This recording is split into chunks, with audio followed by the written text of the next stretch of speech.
तुम भी घर में प्रवेश करो तो मुस्कुराते हुए प्रवेश करो, हंसते हुए प्रवेश करो। अपने बच्चों को देखो तो एक बार थोड़ा हंसो, अपनी पत्नी को देखो तो हंसो, अपनी माँ को देखो तो हंसो कि माँ ठीक हो। थोड़ा हंस दोगे तो सब हंस देंगे, सब हंस देंगे तो टेंशन खत्म हो जाएगी और घर भर में मुस्कान दौड़ जाएगी, पूरा घर स्वर्ग बन जाएगा। लेकिन खुश रहने के लिए शर्त है, आपका स्वास्थ्य भी अच्छा रहना चाहिए। ये कमर में दर्द, घुटना में दर्द, सिर में दर्द, जॉइंट में दर्द, दर्द में दर्द, पेट में दर्द, पीठ में दर्द, टांग में दर्द, अंगुली में दर्द, दांत में दर्द, आँख में दर्द, और जहाँ दर्द तहाँ दर्द, बेदर्द कितनी दर्द, जितनी दर्द उतनी दर्द, कैसा मर्द।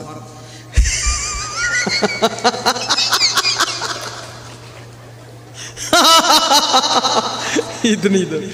मैं लखनऊ में सत्संग करने गया तो वहाँ एक महंत भजन गा रहा था कि गुरुजी पिलाई दे ज्ञान की बूटी, दर्द मोरे नस नस में।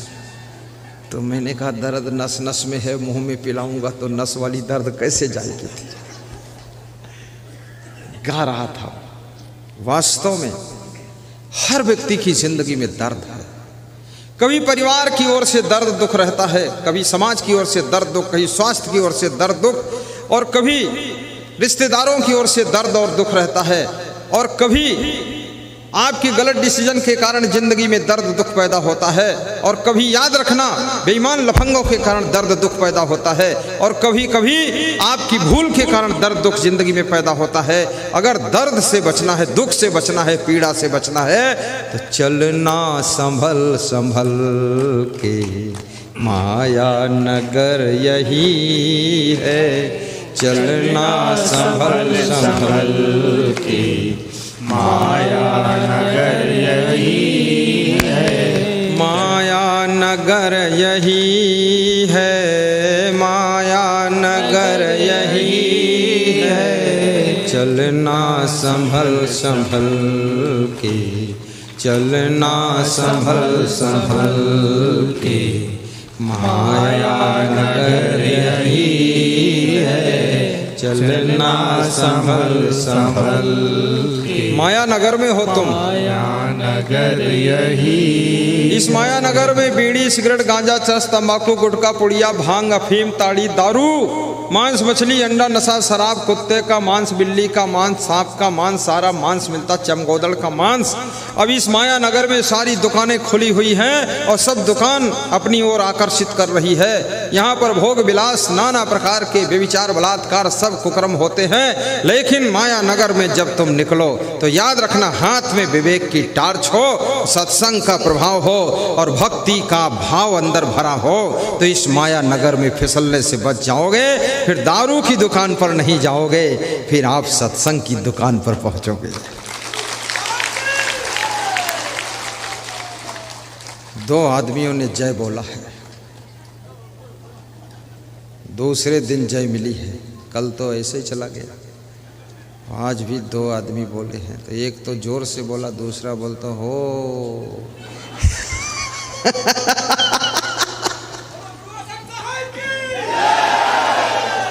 खड़े होकर बोलो, तब लगे जिंदा हैं सब लोग। हाँ बोलो।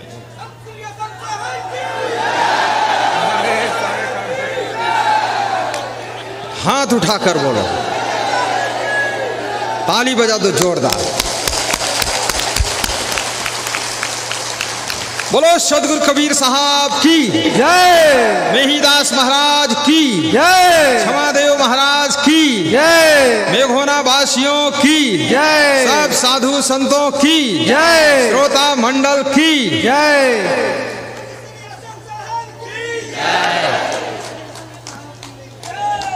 एक सेकंड में बैठ जाओ फट से।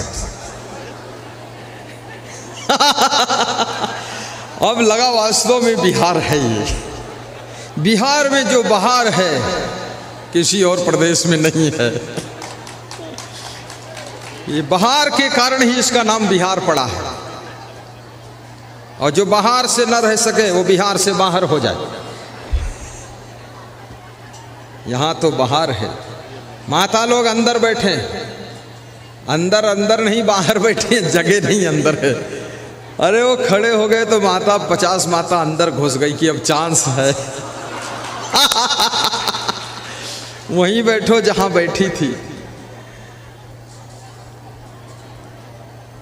गाइए गाइए।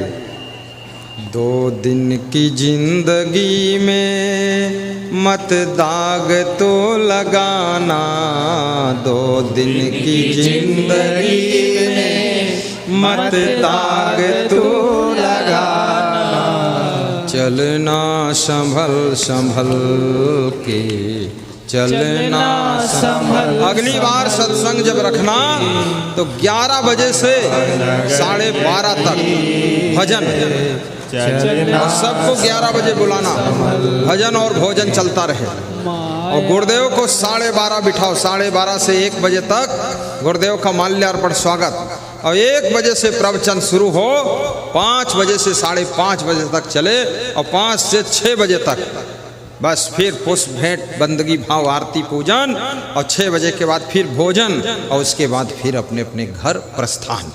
ऐसा रखना है, ऐसा ही होगा। लेकिन कभी अब दोबारा होगा कि नहीं होगा ये भी डाउट है। होगा। मेघोना आने का सौभाग्य हमको दोबारा मिलेगा क्या? मिलेगा। ये मेघौना वाले हाथ उठाते हैं कि बाहर वाले उठा रहे हैं? हाँ, बाहर वाले सोचते हमारा क्या खर्चा, हल्ला मचा के बुला लो यहाँ। मेघौना के लोग उठा रहे कि नहीं उठा रहे? मेघौना के लोग खुद ही उठकर खड़े हो गए हैं कि छोड़ूंगा नहीं, जिंदगी भर तुमको इधर ही लाऊंगा। बिल्कुल न तुम छोड़ो न हम छोड़े, और पूरी दुनिया को अच्छाइयों की ओर मोड़ेंगे, गुरु जी को नहीं छोड़ेंगे। बैठो। 2 दिन की जिंदगी में मत दाग तो लगाना, 2 दिन की जिंदगी में मत दाग तो लगाना, चलना संभल संभल के, चलना संभल संभल के। दूध है और दारू है, संभल कर चलना है। दूध पीना है, दारू नहीं पीना है। मांस भी है, दाल भात भी है, अंडा भी है, आलू भी है। आलू खाना है, अंडा नहीं खाना है। दाल भात खाना है, लेकिन मछली मांस नहीं खाना है। यही संभलना है। आपके मुंह में ऐसी वाणी है, गाली नहीं देना है, धन्यवाद देना है, माता पिता के पैर छूना है, माता पिता को आंख नहीं दिखाना है, सास ससुर का सम्मान करना है, उनसे अलग नहीं होना है, अपने देवर को भी निभा लेना है, और अपने पति को भी शांति से मनोबल उसका बढ़ाना है। पतियों को तंग नहीं करना है। जो नारी अपने पति को तंग करती है, उस नारी को 7 जन्म तक नारी का शरीर नहीं मिलता है। फिर उसी द्वार पर वो 7 जन्म तक भैंस बनकर पैदा होगी, नारी का रूप नहीं मिलेगा। और फिर उसका पति खूब उसको दुहेगा, और कभी कभी डंडा भी मारेगा। इसलिए पति को तंग मत करना। जो पति अपनी पत्नी को तंग करता है, दुख देता है, याद रखना उसको भी मनुष्य जीवन 7 जन्म तक नहीं मिलता है। वो उसी घर में बैल और भैंसा बनकर पैदा होगा, खेत में काम करेगा, मुड़ मुड़ कर देखेगा पूर्व जन्म की ये पत्नी है, इसको बहुत दुख दिया था, अब क्या करूं। दुख देने वालों को मनुष्य का जीवन नहीं मिलता है। ऐसा वैसा खान पान करने से पशु पक्षी का शरीर मिलता है। इसलिए शुद्ध शाकाहारी बनो, हाथ धोकर भोजन करो, नाखून काट कर साफ रखो, बालों को भी साफ रखो, अपने खाट गद्दे रजाई कपड़े साफ रखो, खटमल न पैदा होने पाए। अपनी नाक को भी साफ रखो, कम से कम दिन भर में 5-6 बार नाक को छिनक कर पानी से धोकर साफ करो।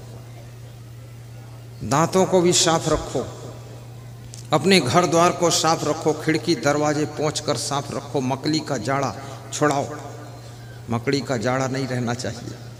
और चप्पल जूते भी साफ सुथरे रखो, चश्मा भी अपना साफ रखो, मुंह को भी ठीक से धो। और सुंदर बनना चाहते हो तो प्रसन्न रहो, प्रसन्नता तुमको सर्व सुंदर बना देती है। क्रोध तुमको बदसूरत बना देता है।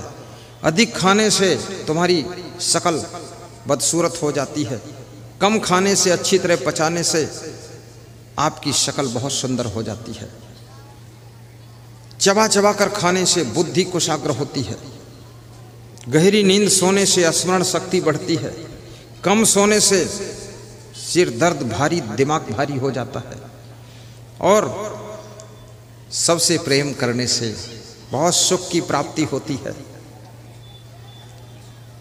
सामान को केयर करने से, सामान को संभालने से असमंजस कम पड़ते हैं। गम खाने से स्वर्ग का सुख मिलता है।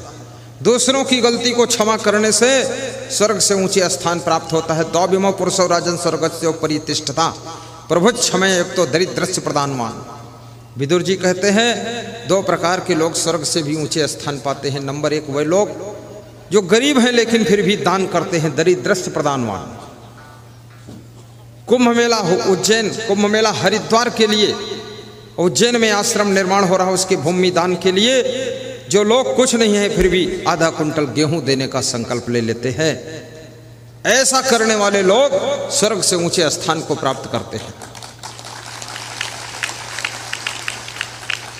आज की 20 वर्ष पहले की बात है। मैं जा रहा था झांसी के पास में एक आटा कस्बा आता है, वहां गाड़ी रुकी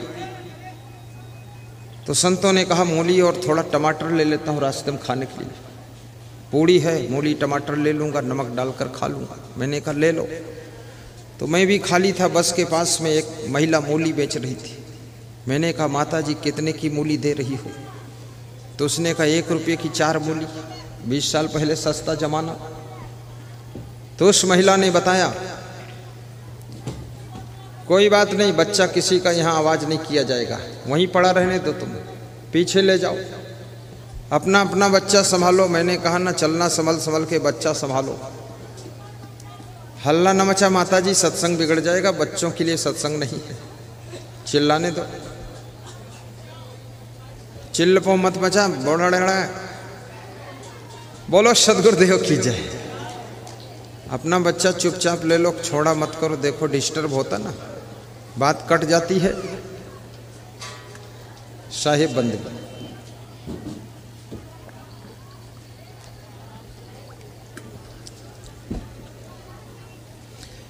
तो उस बूढ़ी महिला से मैंने कहा मूली माता जी कितने में दे रही हो? 1 रुपये की 4। तो मैंने कहा दे दो 20 मूली माता जी। तो उसको मैंने 20 मूली के 5 रुपये देना था, लेकिन हमने कहा इसको 10 दे दो, गरीब है महिला। तो जब उसको 10 दिया तो उसने क्या कहा, मैं साधु से नहीं लेती हूँ और तुम्हारा सब कुछ ठीक लगता है, लेकिन तुमने कहीं अपना घर बनाया है? हमने कहा घर नहीं बनाया माता जी। तो उसने 2 रुपया निकाल कर हमको दिया कि जाओ घर बना लेना, इधर उधर मत घूमा करो।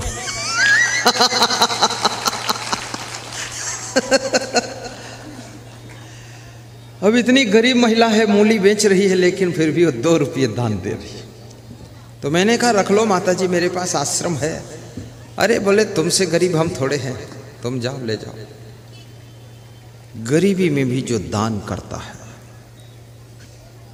बलवान होते हुए, मजबूत होते हुए भी जो कमज़ोर से कमज़ोर गलती करने वाले को क्षमा कर देता है, माफ़ करता है, उसे स्वर्ग से ऊंचे स्थान मिलता है।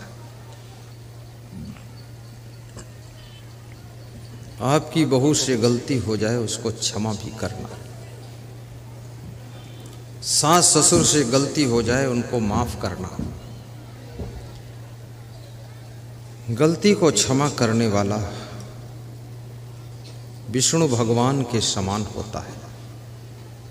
भृगु जी ने विष्णु भगवान को लात मारा था और विष्णु भगवान ने क्षमा कर दिया था, और जिन्होंने क्षमा किया था उनकी संसार में पूजा होने लगी, और जिन्होंने लात मारा था उनका पूजा से स्थान समाप्त हो गया। परशुराम के पिता थे भृगु जी। परशुराम भी क्रोधी थे और उनके पिता भी बहुत क्रोधी थे। किसी किसी के घर में पूरा ब्लड ग्रुप क्रोधी होता है, बहुत क्रोध आता है, और ये क्रोध लक्ष्मी को नष्ट करता है। ऊंचे पद पर तुमको पहुंचने के लिए क्रोध बाधा डाल देता है। संयच्छति यो न बेगम उत्थितम क्रोधा हर्षयो साश्रियो राजनम भाजन यश आपत्स न मुह्यति।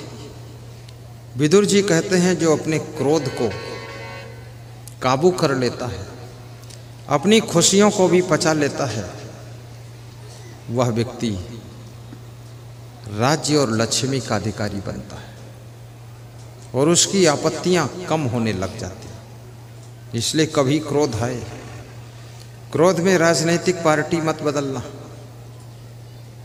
क्रोध में आकर के अपने माँ बाप को मत छोड़ देना, क्रोध में आकर के अपने सास ससुर से भी दूर मत होना। थोड़ा थोड़ा मिलते जुलते रहना, लेकिन इतने मजबूत बनो कि सबको मदद करने लायक बनो, लेकिन किसी की तरफ मदद की आशा मत रखो। याद रखना, सूरज सबको रोशनी देता है, लेकिन किसी से रोशनी पाने की आशा नहीं रखता है। इसलिए सूर्य को भगवान कहा जाता है, जो सबको देना जानता है और लेने की आशा रखता है। नदियों को माँ कहा गया है, क्योंकि नदियाँ हमेशा जल देती रहती हैं। वृक्ष कबहु नहीं फल भखै, नदी न संचय नीर, परमारथ के कारणे साधुन धरा शरीर।